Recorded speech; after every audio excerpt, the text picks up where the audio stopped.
Attention, Bears fans! The search for a new head coach is underway, but the tension is palpable. Our general manager is on thin ice, and this could cost us the best candidates.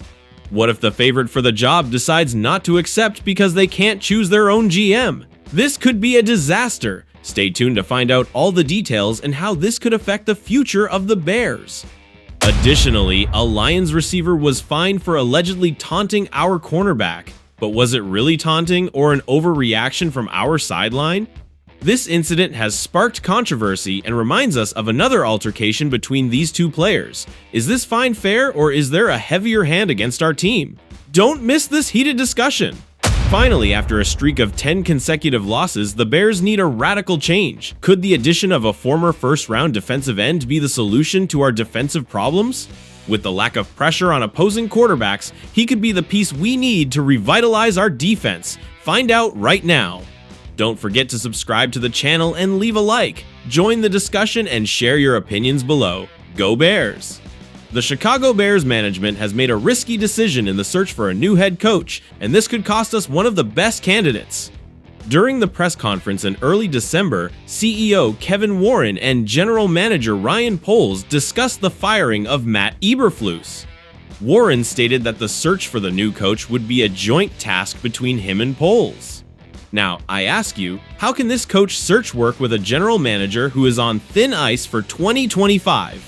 Poles said he could work with any candidate, but after the conference, it seemed Warren had the main authority in the search. However, according to a recent report by Albert Breer of Sports Illustrated, the Bears ownership wants Poles to make the final decision. What does this mean? I'll tell you this: the McCaskey family is looking for alignment in football operations, which means Poles will have a crucial role in choosing the next coach. But is this the best decision? Here's where it gets interesting, friends. Detroit Lions offensive coordinator Ben Johnson, considered the top candidate for head coach in the NFL this year, wants his own general manager. Johnson has been linked to Chicago for a while, but this year he's more cautious. He will only sit with teams with whom he sees himself working long term. Do you see the problem here? If Poles remains the GM, Johnson might not take the job in Chicago. And it's not just Johnson. Another expected candidate, Mike Vrabel, also wants his own GM for his next job. What does this mean for the Bears? Keeping Poles during the coach search is a risk. With only 14 wins in 3 seasons, Poles hasn't done enough for management to value him more than an incoming coach like Johnson. So, I ask you, is this the best strategy for the Bears? Are we prioritizing continuity over the opportunity to bring in top talent? I think this move could cost us dearly. We need clear leadership and a defined direction to break out of this cycle of mediocrity. Now, I want to leave you with a question. Do you think the Bears should keep Poles as GM, or should they give full control to the new head coach? Leave your comments below and join the discussion.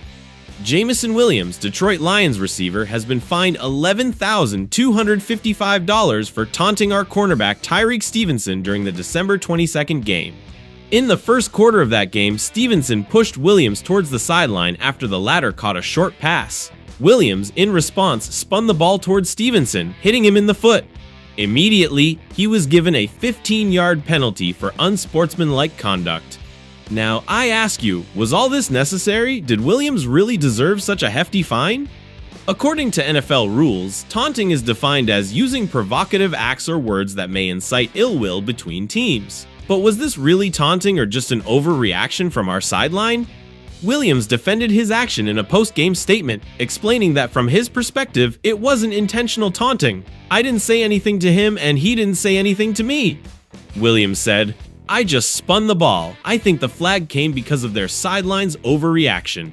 Everyone was like, oh, but people spin the ball when they make big catches. You'll probably watch the game and see the ball spun more than 12 times today. We didn't say anything to each other today. Williams continued, "We just went out to play football and emotions are high when you're in the game. He wants to win, I want to win, so we're going to do everything we can to win."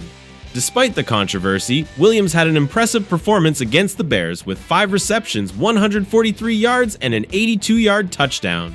The Lions ultimately defeated the Bears with a score of 34-17.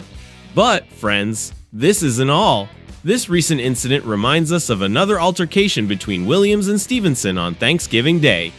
In that game, Williams made a catch near the Bears' sideline, and apparently, Stevenson tripped him. Williams' response was to throw the ball at Stevenson's face, which also resulted in a 15-yard penalty for unsportsmanlike conduct. After reviewing the incident, the NFL decided to fine Stevenson $19,697 for the altercation. So I ask you, true Bears fans, do you think these fines and penalties are fair, or do you think there's a heavier hand against our team? I believe the NFL needs to be more consistent in its decisions.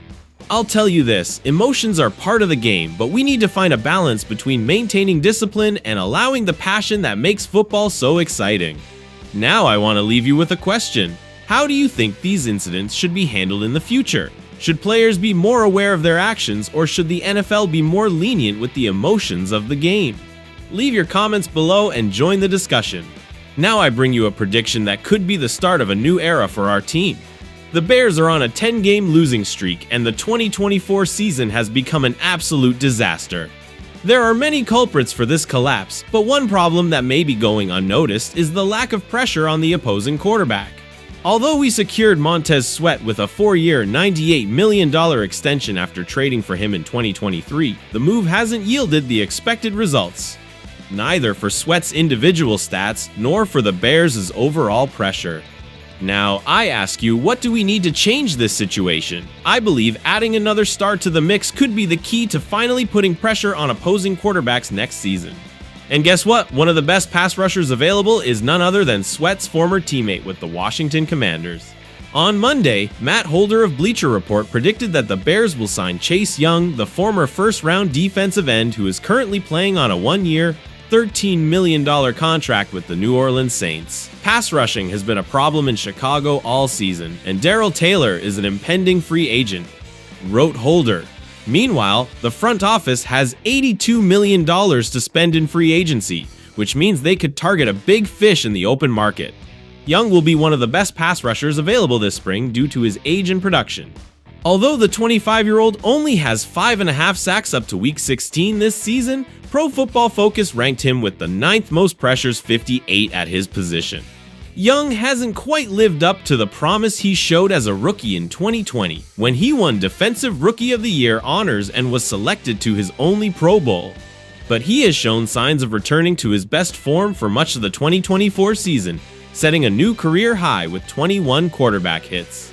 So, I ask you, could Young and the Bears benefit each other? I'll tell you this, both are looking to get back on track, and both should have plenty of motivation after disappointing seasons. The combination of Young and Sweat could be just what we need to revitalize our defense and start winning games again.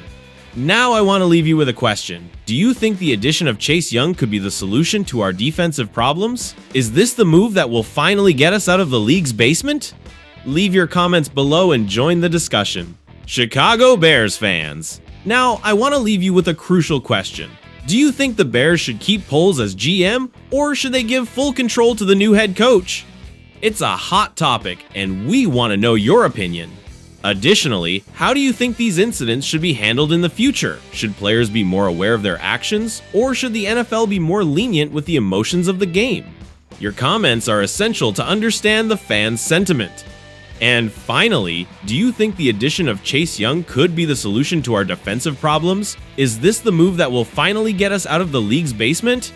We can't wait to read your thoughts. Don't forget to subscribe to the channel and be part of this incredible fan community that's like a family. By subscribing, you'll stay updated on all the latest news and analysis about our beloved Bears. Join the conversation and make your voice heard. See you in the next video, Bear Nation. Until next time.